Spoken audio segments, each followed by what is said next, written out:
வணக்கம். இது பாருங்கள், தமிழ்நாடு இன்ஜினியரிங் அட்மிஷன்ஸ் 2026 ஒரு ஸ்டூடெண்ட்டோட application status. Upload status completed successfully அப்படின்னு வருது. சர்டிஃபிகேட் வெரிஃபிகேஷன் ஸ்டேட்டஸ் கம்ப்ளீட்டட் சக்ஸஸ்ஃபுல்லின்னு வருது. ரேண்டம் நம்பர் கொடுத்துருக்காங்க.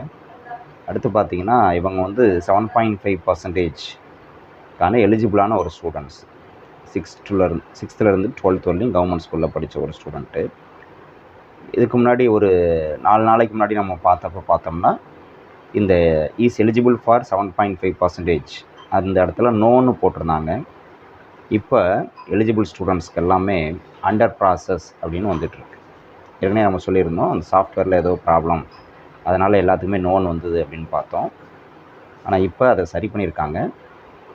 யாரெல்லாம் 7.5% எலிஜிபிளோ, நம்ம அப்ளிகேஷனில் 7.5%க்கு எலிஜிபிளா அப்படின்னு கேட்ட இடத்துல எஸ்ன்னு கொடுத்துருந்தோமோ அவங்களுக்கெல்லாம் அண்டர் ப்ராசஸ் அப்படின்ட்டு வரதை நம்ம பார்க்குறோம். ஸோ இந்த அப்ளிகேஷன் ஸ்டேட்டஸை தொடர்ந்து கண்காணிச்சிட்டே இருங்க. டெய்லியும் வந்து உங்களோட லாகினில் போயிட்டு வெப்சைட்டில் உங்களோட அப்ளிகேஷன் ஸ்டேட்டஸ் என்னென்னு பார்த்துட்ருங்க.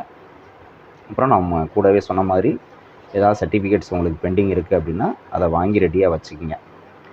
அடுத்தது நம்மளுடைய அக்ரிகேட் மார்க்ஸ்க்கு லாஸ்ட் இயர் ரேங்க் லிஸ்ட்டை பார்த்து அதுக்கு மேலே +5, நம்மளுடைய அக்ரிகேட் மார்க் என்னவோ அதிலிருந்து +5, அதே மாதிரி -5, அந்த ரேஞ்சுக்குள்ளே இருக்கக்கூடிய காலேஜஸ் என்னென்ன கிடச்சிருக்கு அப்படின்னு பார்த்து அதில் நம்ம வந்து பெஸ்ட்டு காலேஜஸை செலக்ட் பண்ணி வச்சுக்கணும். பெஸ்ட் காலேஜஸ் எப்படி செலக்ட் பண்ணுறது அப்படிங்கிறத நம்ம ஏற்கனவே சொல்லியிருக்கோம். ஒன்று வந்து டாப் ப்ரியாரிட்டி யூனிவர்சிட்டி டிபார்ட்மெண்ட்ஸ், அதுக்கு அடுத்து வந்து எய்டட் காலேஜஸ், அப்புறம் கவர்மெண்ட் காலேஜஸ், அப்புறம் செல்ஃப் ஃபைனான்சிங் இன்ஜினியரிங் காலேஜஸில் அட்டானமஸ் காலேஜஸை வந்து நம்ம வந்து இது பண்ணுவோம். இந்த ஆர்டரில் நம்ம வந்து பார்க்கணும். அது மட்டும் இல்லாமல் கவர்மெண்ட் காலேஜஸ் அப்படின்னா பிரச்சனை இல்லை. செல்ஃப் ஃபைனான்சிங் காலேஜஸ் அப்படின்னா ஃபீஸ் ஸ்ட்ரக்சர் எப்படி இருக்குது அப்படிங்கிறத விசாரித்து வச்சுக்கணும்.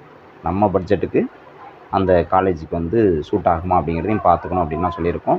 ஸோ இந்த விஷயங்களை சாய்ஸ் ஃபில்லிங் போகிறதுக்கு முன்னாடி நம்ம அந்த காலேஜ் லிஸ்ட்டை வந்து ரெடி பண்ணி வச்சுக்கணும். அந்த வேலையை வந்து தீவிரமாக பாருங்கள்.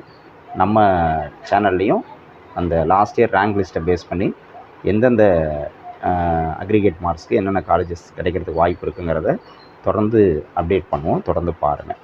ஓகே, நன்றி.